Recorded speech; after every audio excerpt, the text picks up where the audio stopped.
नमस्कार विद्यार्थियों, आज हम चर्चा करेंगे जो पूर्व में एनसीईआरटी कक्षा 12 भूगोल की मानव भूगोल के मूल सिद्धांत जो किताब है उसका अध्याय 1 मानव भूगोल प्रकृति एवं विषय क्षेत्र, जिनको हम पूर्व में 2 वीडियो में पढ़ चुके हैं। उनके कुछ महत्वपूर्ण इस चैप्टर के 20 महत्वपूर्ण प्रश्न हैं जो बहुविकल्पी और अति लघुत्तरात्मक प्रश्न हैं। इन प्रश्नों की हम चर्चा करेंगे। अति महत्वपूर्ण प्रश्न है, तो आइए हम चर्चा करते हैं।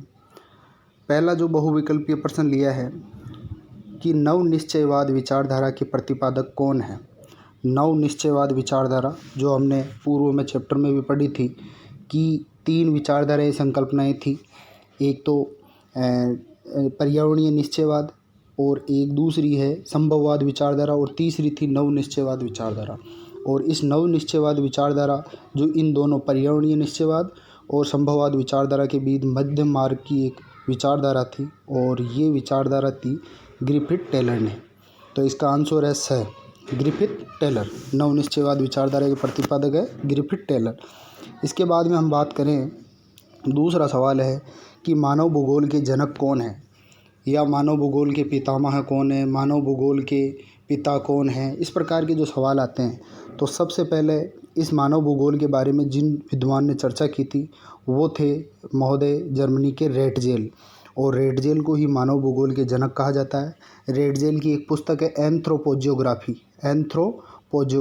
इस पुस्तक में इन्होंने मानव भूगोल के बारे में सबसे पहले उल्लेख किया और इस कारण रेटजेल को मानव भूगोल के जनक के रूप में जाना जाता है। अगला सवाल है, तीसरा सवाल, कि मानव भूगोल की ऐसी विचारधारा जिसमें प्रकृति को सर्वेसर्वा माना गया है। हमने तीनों विचारधाराएं पढ़ी थी और उसमें एक विचारधारा ऐसी थी जो कि केवल और केवल प्रकृति को सर्वेसर्वा मानती है कि सब कुछ प्रकृति है, प्रकृति के अधीन ही मानव है।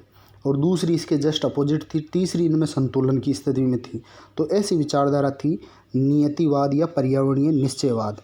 आपको पता हो, मानव का प्रकृतिकरण हमने पढ़ा था। ये मानव का प्रकृतिकरण कहो, चाहे पर्यावरणीय निश्चयवाद कहो, चाहे नियतिवाद कहो, एक ही बात है। और इस प्रकार की विचारधारा में मतलब प्रकृति को सर्वेसर्वा माना गया। तो इसका आंसर है ए, नियतिवाद या पर्यावरणीय निश्चयवाद। इसके बाद में अगला सवाल देखें हम, चौथा सवाल, कि मानव भूगोल की ऐसी विचारधारा जो कार्ल मार्क्स के सिद्धांतों के प्रयोग की अनुमति प्रदान करती है। और ऐसी विचारधारा है ब, रेडिकल या आमूलवादी। रेडिकल इंग्लिश में है, आमूलवादी हिंदी में बोलते हैं इसे। और इसमें हमने पढ़ा था एक उपागम जो कि 1970 के दशक में 3 उपागम आए थे, रेडिकल, आमूलवादी या मानवतावादी, व्यवहारवादी, कल्याणवादी। इस प्रकार के उपागम 1970 के दशक में मौजूद हुए थे। और ये उपागम आए थे मात्रात्मक क्रांति या स्थानिक संगठन के विरोध में। तो इनमें ये था कि भाई कि ये इनका विरोध था सांख्यिकी विधियों का, कंप्यूटर का, क्योंकि इसको पूर्णतः आर्थिक मानव मान लिया गया था, सामाजिक मानव नहीं माना गया मनुष्य को। और इसके विरोध में इन्होंने रेडिकल या आमूलवादी एक आंदोलन चला, उपागम आया। और उनका ये था कि ये आमूलचूल परिवर्तन होना चाहिए और ये होना चाहिए कार्ल मार्क्स के अनुसार हिंसात्मक रूप से पूंजीवादियों का विनाश करना एक तरीके से। तो इस प्रकार इसका आंसर है रेडिकल या आमूलवादी। इसके बाद में अगला सवाल है कि मानव भूगोल का ऐसा उपागम जिसमें कंप्यूटर, परिष्कृत सांख्यिकी विधियों आदि का प्रयोग किया जाता है। तो कई प्रकार के उपागम आए और उन उपागमों में ऐसा उपागम था जिसे बोलते हैं स्थानीय संगठन और स्थानीय संगठन जिसमें कंप्यूटर, परिष्कृत सांख्यिकी विधियों का प्रयोग किया गया। तो ये 5वां सवाल हुआ। इसके बाद में छठा सवाल है और इसमें मानव भूगोल की परिभाषा दे रखी है और जिन्होंने दी है उनके बारे में पूछा गया है, ये परिभाषा किसने दी है। तो इसमें है मानव भूगोल अस्थिर पृथ्वी और क्रियाशील मानव के बीच परिवर्तनशील संबंधों का अध्ययन है। कि मानव भूगोल अस्थिर पृथ्वी है और क्रियाशील मानव है, इनके बीच परिवर्तनशील संबंधों का अध्ययन है। हमने अच्छे से पढ़ा था विद्यार्थियों के 3 शब्द आए हैं इसमें, अस्थिर पृथ्वी, क्रियाशील मानव और उनके बीच परिवर्तनशील संबंध। और ऐसी जो परिभाषा दी है वो दी है अमेरिका की एलन सी सैम्पल ने। रेटजेल ने भी परिभाषा दी है, ब्लांच ने भी दी है, लेकिन इनके कीवर्ड्स है जो अलग अलग, बिल्कुल माइनर इसमें डिफरेंट है। तो ये छठा सवाल, इसका उत्तर है एलन सी सैम्पल। इसके बाद में हम 7वें सवाल की ओर आगे बढ़ते हैं कि 7वां सवाल जो आपके पाठ्यक्रम में भी मौजूद है और ये है कि निम्नलिखित कथनों में से कौन सा एक भूगोल का वर्णन नहीं करता। भाई 4 ऑप्शन दे रखे हैं और इन ऑप्शनों में हमें ये बताना है कि भाई कौन सा भूगोल का वर्णन नहीं करता। हमने पढ़ा था समकलनात्मक अनुशासन कि भूगोल समकलनात्मक, अनुभविक और व्यवहारिक है, तो स्वाभाविक है ये तो भूगोल का वर्णन करता ही करता है। मानव और पर्यावरण के बीच अंतर संबंध होगा, ये भी हमने खूब पढ़ा था कि मानव ये जो भूगोल क्या करता है, मानव और पर्यावरण के बीच संबंधों का अध्ययन करता है। द्वैधता पर आधारित है कि इस मानव भूगोल के 2 पार्ट है कि भौतिक भूगोल, मानव भूगोल, तो इस प्रकार ये 2 द्वैधता पर आश्रित भी है, तो ये भी नहीं हो सकता। चौथा ऑप्शन है प्रौद्योगिकी विकास के फलस्वरूप आधुनिक समय में प्रासंगिक नहीं। जैसे जैसे प्रौद्योगिकी आ रही है तो वैसे वैसे भूगोल प्रासंगिक क्यों नहीं है? प्रासंगिक तो होती जा रही है, ज़्यादा से ज़्यादा प्रासंगिक होती जा रही है, भूगोल का वर्णन प्रासंगिक होता जा रहा है। तो इस प्रकार ये द ऑप्शन गलत है और इस प्रकार इसका जो सही आंसर होगा वो होगा द प्रौद्योगिकी विकास के फलस्वरूप आधुनिक समय में प्रासंगिक नहीं। ये भूगोल का वर्णन नहीं करता है, बाकी तीनों भूगोल का वर्णन करता है। इसके बाद में हम अगला सवाल देखें 8वां सवाल कि निम्नलिखित में से कौन सा एक भौगोलिक सूचना का स्रोत नहीं है। यानी ऐसे 4 ऑप्शन दे रखे उनमें ये बताना है कि ऐसा कौन सा है जहाँ से भौगोलिक सूचनाएं प्राप्त नहीं होती है। यात्रियों का वर्णन, ये सबसे बड़ा जरिया था। यात्री कई दूर दराज देशों की यात्राएं करते थे, टोलमी जिन्होंने यात्राएं की, इस प्रकार कई प्रकार की जो भूगोलवेता थे इन्होंने यात्राओं का वर्णन किया और उस हिसाब से उस अमुक प्रदेशों का वर्णन किया, अपनी किताबों में लिखा, उसको हम पढ़ रहे हैं। तो ये तो है कि भौगोलिक सूचना का स्रोत यात्रियों का वर्णन तो है। प्राचीन मानचित्र जो टोलमी के बनाए हुए मानचित्र थे उनसे भी हमें ज्ञात होता है भौगोलिक सूचनाओं का संकलन होता है। एक ऑप्शन है प्राचीन महाकाव्य जो रामायण महाभारत, इनसे भी हमें ये प्राचीन जो भौगोलिक सूचनाएं इनकी प्राप्ति होती है। तो इसमें एक ये सही आंसर है जो चंद्रमा से चट्टानी पदार्थों के नमूने, चंद्रमा से जो चट्टानी नमूनों पदार्थ प्राप्त होते हैं ये भौगोलिक सूचना के स्रोत नहीं है।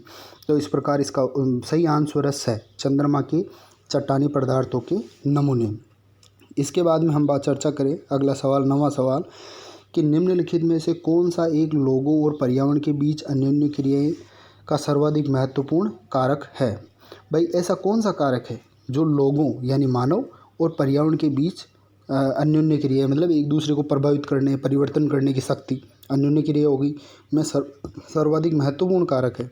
तो इसमें सबसे महत्वपूर्ण कारक है ऑप्शन ब प्रौद्योगिकी यानी टेक्नोलॉजी। टेक्नोलॉजी क्या कर रही है, जैसे जैसे उन्नत हो रही है वैसे वैसे आदमी, मानव और पर्यावरण के बीच अन्योन्य क्रिया बढ़ती जा रही है, नए नए नवाचार हो रहे हैं। तो इस प्रकार इसका सही आंसर होगा 90 का प्रौद्योगिकी। इसके बाद में हम चर्चा करें 10वां सवाल, निम्नलिखित में से कौन सा एक मानव भूगोल का उपागम नहीं है। प्रिय विद्यार्थियों, हमने खूब सारे उपागम पढ़े थे, उपनिवेश काल से लगाकर उत्तर आधुनिकवाद उपागम तक, और इसमें कई प्रकार के उपागम पढ़े। तो हमें ये छांटना है कि इनमें से कौन सा उपागम नहीं है। क्षेत्रीय विभिन्नता एक उपागम हमने पढ़ा, ये है। स्थानिक संगठन भी एक उपागम है, अन्वेषण और वर्णन भी एक उपागम है। तो इसका सही आंसर है जो मानव भूगोल का उपागम नहीं कहलाता है वो है मात्रात्मक क्रांति। तो 10वें का सही आंसर है ब मात्रात्मक क्रांति। इसके बाद में हम चर्चा करें कि 11वां सवाल, निम्नलिखित में से कौन सा एक सांस्कृतिक भूदृश्य में शामिल है। हमने पता हो आपको 2 चीज़ें पढ़ी थी, एक तो भौतिक पर्यावरण और एक हमने पढ़ा था सांस्कृतिक भूदृश्य। भौतिक पर्यावरण तो वो हो गए जो प्रकृति से सीधे जुड़े हुए हैं, नदी, पर्वत, पठार, मैदान, झील, जलवायु, ये सारी चीज़ें। और जबकि सांस्कृतिक भूदृश्य जो है जो मानव द्वारा कृत्रिम रूप से बनाए गए हैं, जैसे फसलें हैं, नगर है, गांव है, शहर है, घर है, ये सब सांस्कृतिक भूदृश्य है। तो इसमें हम सूची में अगर हम छांटते हैं तो सांस्कृतिक भूदृश्य इन चारों में से छांटना है कि कौन सा सांस्कृतिक भूदृश्य है, तो वो है इसका आंसर है नगर। देखो वन्य जीव भौतिक पर्यावरण है, मृदाएं भौतिक पर्यावरण है, जलवायु भौतिक पर्यावरण है, और जबकि नगर ही ऐसा एक मतलब स्ट्रक्चर है जो सांस्कृतिक भूदृश्य के अंतर्गत आता है और ये कहीं भी भौतिक पर्यावरण के अंतर्गत नहीं आता है। तो इस प्रकार हमने ये 11 सवाल बहुविकल्पीय प्रश्नों के रूप में देखे हैं। इसके बाद में हम चर्चा करेंगे जो 9 सवाल हैं अति लघुतरात्मक प्रश्नों के। तो इनमें पहला सवाल जो 12वां सवाल है एग्रीगेट कि मानव भूगोल के 2 मुख्य घटक कौन से हैं। मानव भूगोल मुख्य रूप से दो भागों में बटा हुआ था, हमने ये पढ़ा है। पहला था भौतिक भूगोल और दूसरा है मानव भूगोल। और यही क्या है, इनका वर्गीकरण मान लो, चाहे प्रकार मान लो, चाहे घटक मान लो। तो इस प्रकार हम कह सकते हैं मानव भूगोल के दो मुख्य घटक कौन से हैं, एक तो भौतिक भूगोल और एक मानव भूगोल। इसके बाद में हम चर्चा करें 13वां सवाल कि मानव भूगोल मानव समाजों और धरातल के बीच संबंधों का संश्लेषित अध्ययन है, परिभाषा किसने दी।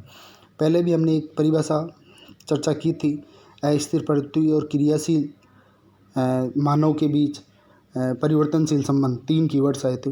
इस परिभाषा में 3 कीवर्ड्स अलग हैं, मानव भूगोल मानव समाज और धरातल के बीच संबंधों का संश्लेषित अध्ययन। 3 शब्द हैं, मानव समाज, धरातल और संश्लेषित अध्ययन।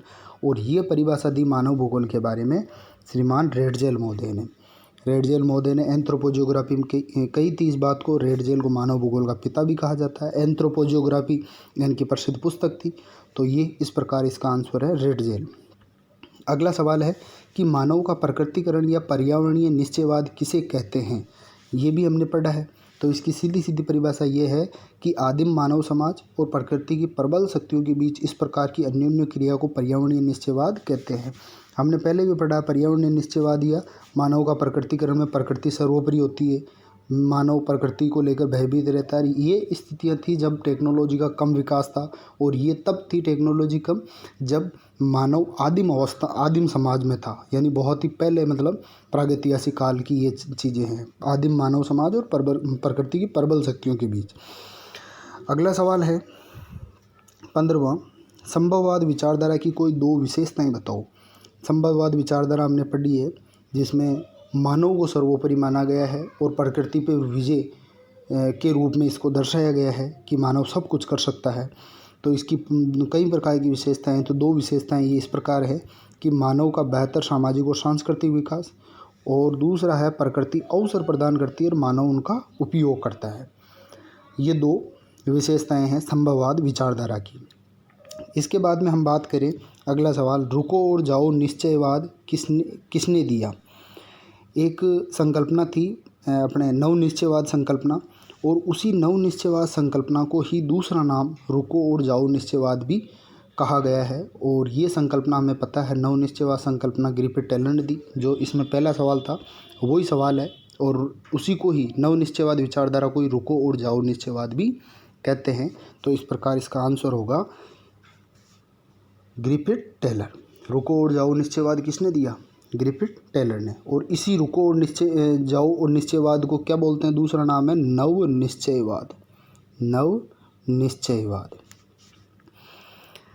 इसके बाद में अगला सवाल जिस पे हम चर्चा करते हैं, उत्तर आधुनिकवाद उपागम की समय अवधि है। खूब सारे हमने उपागम पढ़े, उसमें जो अंतिम उपागम है जो लगभग 1990 के दशक से चालू होता है, और वो उपागम है उत्तर आधुनिकवाद उपागम, जो वर्तमान में भी चल रहा है।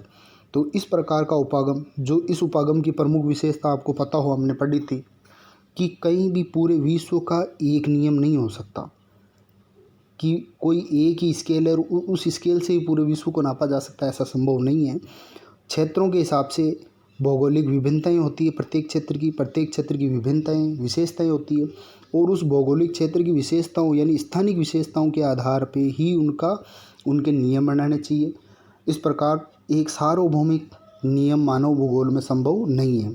इस प्रकार के जो प्रमुख लक्षण हैं, ये प्रमुख लक्षण है उत्तर आधुनिकवाद उपागम के, और इस उपागम को अंतिम उपागम भी बोलते हैं, और इसकी अवधि है 1990 का दशक। इसके बाद में हम बात करें कि 18वां सवाल, मानव भूगोल के कोई 4 क्षेत्रों के नाम लिखिए। मानव भूगोल के हमने क्षेत्र पढ़े थे, उसके बाद में उनके कई उपक्षेत्र भी पढ़े थे, और कोई भी 4 क्षेत्रों की बात कही है तो मानव भूगोल के 4 प्रमुख जो क्षेत्र हैं वो है, एक तो सामाजिक भूगोल, नगरीय भूगोल, राजनीतिक भूगोल और जनसंख्या भूगोल। इन प्रकार हालांकि 6-7 मतलब 3-4 और भी क्षेत्र हैं, लेकिन यहाँ 4 क्षेत्रों की चर्चा हुई है, तो हम ये महत्वपूर्ण जो क्षेत्र है वो लिखे हैं यहाँ। कि सामाजिक भूगोल, नगरीय भूगोल, राजनीतिक भूगोल और जनसंख्या भूगोल मानव भूगोल के 4 क्षेत्र हैं। सामाजिक भूगोल में तो समाज से संबंधित है, इसके भी कई उपक्षेत्र आते हैं, ठीक है। इसके अलावा नगरीय भूगोल है जिसमें सेटलमेंट है, एक तरीके से नगरों से संबंधित, प्लानिंग से संबंधित। नियोजन भूगोल इसका उपक्षेत्र है।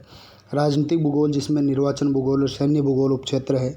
जनसंख्या भूगोल जिसमें जनसांख्यिकी संबंधित चर्चा की जाती है। ये प्रमुख मानव भूगोल के 4 क्षेत्र हैं। इसके बाद में हम बात करें कि मानव भूगोल के आर्थिक भूगोल के कोई 4 उपक्षेत्र बताइए। आर्थिक भूगोल मानव भूगोल का एक क्षेत्र है और उस क्षेत्र के 4 उपक्षेत्रों के हमें यहाँ बताने हैं। तो इसके भी आर्थिक भूगोल के 4 प्रमुख जो उपक्षेत्र है उनमें पहला है संसाधन भूगोल। संसाधनों से संबंधित चर्चा होती है कि पृथ्वी पे कितने प्रकार के क्या संसाधन है, वन संसाधन, मृदा, भूमि संसाधन, खनिज संसाधन, इस प्रकार ऊर्जा संसाधन, इनके बारे में हम चर्चा करते हैं। दूसरा आर्थिक भूगोल का प्रमुख उपक्षेत्र है कृषि भूगोल। ये भी आर्थिक भूगोल के अंतर्गत आता है।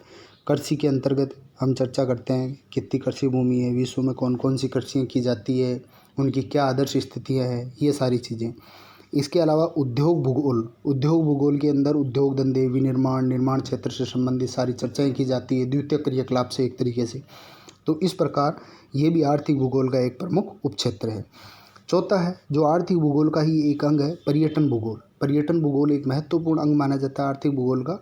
तो इसके अंतर्गत आता है जैसे पर्यटन को जैसे ज़्यादा से ज़्यादा देश बढ़ावा दे रहे हैं, ऐतिहासिक इमारतें हैं, कई प्रकार के भौगोलिक ऐसे क्षेत्र हैं जिनसे पर्यटन रीझते हैं। इस बारे में हम पूरी संपूर्ण चर्चा करते हैं पर्यटन भूगोल। और ये सारे के सारे जो 4 संसाधन, कृषि, उद्योग और पर्यटन, ये आते हैं आर्थिक भूगोल के अंतर्गत। तो इस प्रकार ये आर्थिक भूगोल के 4 प्रमुख उपक्षेत्र हुए। इसके बाद में हम चर्चा करें कि मानव भूगोल के प्रादेशिक विश्लेषण उपागम के प्रमुख लक्षण क्या हैं। एक उपागम हमने पढ़ा था प्रादेशिक विश्लेषण, और इस प्रादेशिक विश्लेषण की विशेषता, प्रमुख विशेषता कहें, चाहे इसका लक्षण कहें, चाहे गुण कहें, कि ये अन्य से कैसे भिन्न है ये उपागम। इस प्रकार के उपागम की हम चर्चा करें तो इसका प्रमुख लक्षण ये था कि इसमें ऐसी धारणा होती है कि सभी प्रदेश पूर्ण अथवा पृथ्वी के भाग है, अतः प्रदेश के सभी का विस्तृत वर्णन करना होता है। देखिए, इसमें ऐसी स्थितियाँ होती है कि कोई भी हम प्रदेश विशेष का वर्णन करते हैं, ये पूरी पृथ्वी है, और पूरी पृथ्वी पे जैसे हमें केवल एक क्षेत्र, इस क्षेत्र का हमें पर्टिकुलर वर्णन करना होता है। तो प्रादेशिक विश्लेषण के अंतर्गत हम क्या करेंगे कि यहाँ हम बिंदु निर्धारित कर लेंगे कि हमें किन किन की बातों की चर्चा करनी है। हमें यहाँ की मृदा की बात करनी है, हमें यहाँ जलवायु की बात करनी है, हमें यहाँ इसके अलावा भूमि की बात करनी है, कौन सी भूमि है, क्या है, हमें यहाँ खनिजों की चर्चा करनी है। तो इस प्रकार सारे घटकों को हमें एक जगह ले लेते हैं और इन समस्त घटकों को इस पूरे क्षेत्र के रूप में हम क्या करते हैं, इनका वर्णन करते हैं। इस प्रकार का जो वर्णन या अध्ययन किया जाता है वो अध्ययन कहलाता है प्रादेशिक विश्लेषण। तो इसका ये प्रमुख लक्षण यही हुआ कि भाई सभी प्रदेश पूर्ण अर्थात पृथ्वी के भाग है, और इसमें पूर्ण लक्षण है एक तरीके से। पृथ्वी के जो अन्य स्थानों में जो भाग लक्षण है वही लक्षण इस तरह है। हाँ, उसमें हो सकता है 19-20 उसमें अंतर हो, तुलना की जा सकती है। तो ये है, और प्रदेश के सभी का विस्तृत वर्णन करना होता है। तो इस प्रकार ये हो गया प्रादेशिक विश्लेषण उपागम का प्रमुख लक्षण। तो मुझे ऐसा लगता है कि ये जो पहला अध्याय है मानव भूगोल प्रकृति एवं विषय क्षेत्र, ये हमने पूर्व में 2 वीडियो में अच्छे से समझा है। इसके बाद में ये 20 महत्वपूर्ण प्रश्न इसमें से निकल कर सामने आए हैं। तो ये भी एक महत्वपूर्ण प्रश्न है। तो इन प्रश्नों को आप अपनी नोटबुक में लिखें, याद करें, समझें, सुनें और बार बार देखें। तो मेरे हिसाब से ये आपके लिए अच्छा अचीवमेंट होगा। और इसी के साथ ही धन्यवाद। Thank you.